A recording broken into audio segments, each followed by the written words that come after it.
Masalah sampah organik dari 8,4 juta orang penduduk New York bisa terasa sedikit lebih ringan berkat para semut yang menjadikannya sebagai makanan. Itu adalah temuan dari penelitian yang terbit 2014 silam.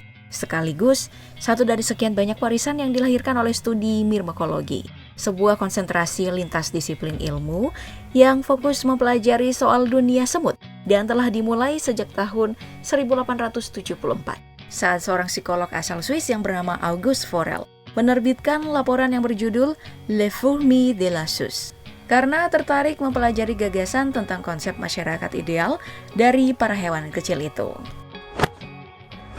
Ya, jauh sebelum manusia mengenal dan menerapkan berbagai macam sistem sosial serta politik, para semut sudah melakukannya selama jutaan tahun dengan metode yang bermacam-macam di setiap koloni. Ada misalnya yang diatur dan didirikan oleh satu ratu saja. Ini disebut monogini dan proses pembentukan koloninya disebut haplometrosis. Sedangkan untuk koloni yang didirikan serta diatur oleh beberapa ratu sekaligus disebut dengan poligini untuk keseluruhan sistemnya dan pleometrosis untuk proses pembentukannya. Kemudian dari situ ada istilah turunannya seperti oligogini. Ini untuk menjelaskan soal pengaturan jarak para ratu yang tinggal dalam satu sarang saat bertelur. Dari sini sebenarnya sudah cukup jelas kalau pembentukan sebuah koloni semut pasti membutuhkan peran ratu. Karena memang hanyalah mereka yang mampu bertelur alias menghasilkan keturunan. Makanya ketimbang sebagai pemimpin, fungsi ratu ini sebenarnya lebih cocok disebut ibunya para semut dalam sebuah koloni. Yang mana bentuknya masih terbagi lagi. Pertama, monodomi untuk menyebut koloni yang bersarang di satu tempat, seperti konsep negara berdaulat yang digunakan oleh Indonesia. Serta ada istilah polidomi untuk menjelaskan koloni yang punya lebih dari satu sarang. Mirip dengan konsep negara federasi yang digunakan oleh Amerika Serikat. Nah, itu sebabnya penjelasan soal koloni semut sering dibahas secara terpisah dengan sarang. Sama dengan yang akan kita lakukan sekarang ini. Koloni dibahas lebih dulu untuk menjelaskan struktur masyarakat dalam dunia semut. Dengan ratu bekerja serta para drone atau jantan yang hidup untuk memenuhi tugas biologis alias takdirnya, agar seluruh anggota keluarga dalam koloni bisa tetap bertahan. Sistem sosial inilah yang menjaga kelangsungan hidup para semut sejak zaman purba. Namun, tidak seperti dunia manusia. Masyarakat semut ini punya aturan yang lebih kompleks. Jika tidak ingin disebut utopis, dalam urusan pembagian tugas misalnya, itu lebih banyak ditentukan dan dapat diubah berdasarkan usia. Semakin tua seekor semut bekerja, maka wilayah tugasnya itu malah akan semakin jauh dari pusat koloni. Karena seluruh peran yang dibutuhkan dalam sarang, seperti melindungi ratu dan anak-anaknya, akan diserahkan kepada para semut yang usianya lebih muda, mungkin karena lebih kuat. Selain itu, pembagian seluruh tugas tadi bukan ditentukan sama ratu, tapi dipilih sendiri oleh tiap anggota koloni, berdasarkan kemampuan dan minat masing-masing. Wah, asik dong. Itu saja sudah menakjubkan ya sebenarnya. Namun yang lebih mengagumkan dan memikat para ilmuwan, justru kemampuan hewan kecil ini mengorganisasikan diri secara stabil dengan jumlah individu yang cukup besar tanpa konflik. Tuh, bayangkan.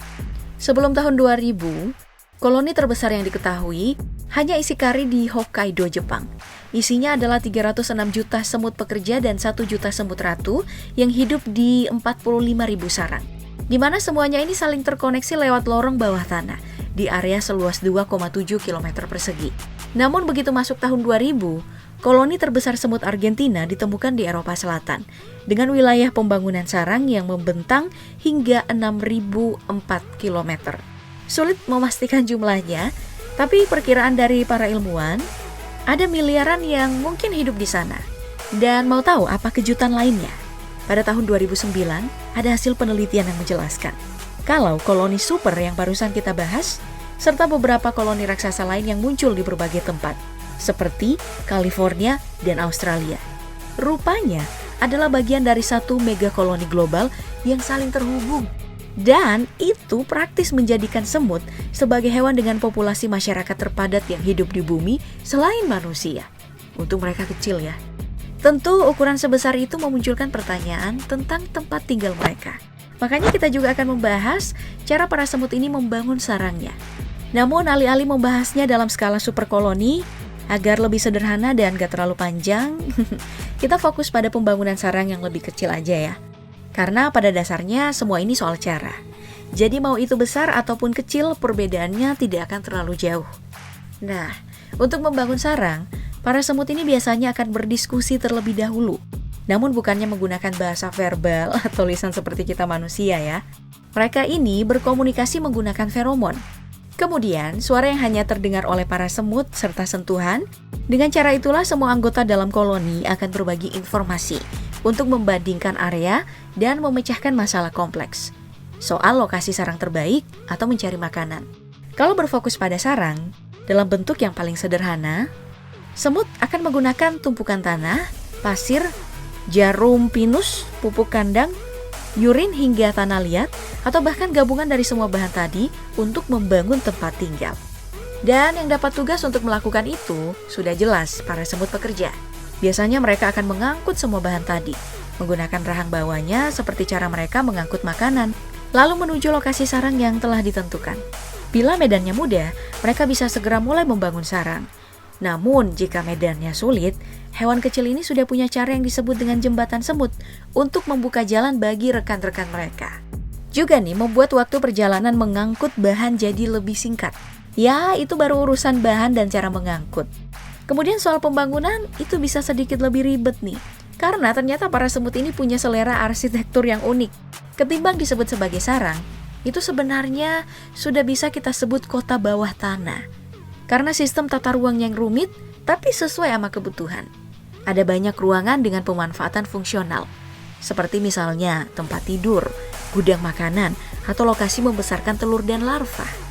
Mereka ini bahkan mempertimbangkan sarana umum seperti jalan raya berbentuk terowongan yang menghubungkan tiap ruangan. Juga nih sistem satu pintu masuk menuju sarang. Karena pertimbangan keamanan. Wah, jangan-jangan ada pinnya juga nih. Pin-pintunya. Namun itu semua hanya berlaku untuk lokasi permanen di bawah tanah ya. Yang rencananya akan ditempati dalam waktu lama. Sebab memang beberapa spesies semut masuk golongan nomaden. Makanya, alih-alih membangun konstruksi yang solid, mereka memilih tempat yang fleksibel seperti di atas pohon. Kemudian bisa di bawah batu atau di batang kayu. Bahkan, ada yang bersarang dalam biji buah-buahan hingga membuat rumah dari dedaunan. Ya, semua informasi ini tentu tidak akan pernah kita ketahui seandainya para ilmuwan tidak pernah menemukan formicarium. Semacam kotak kaca tembus pandang berisi pasir yang digunakan untuk mempelajari perilaku para semut ini. Mulai dari cara mereka berinteraksi, berikut sistem sosial masyarakatnya, hingga ke perkara yang lebih teknis seperti cara membangun sarang.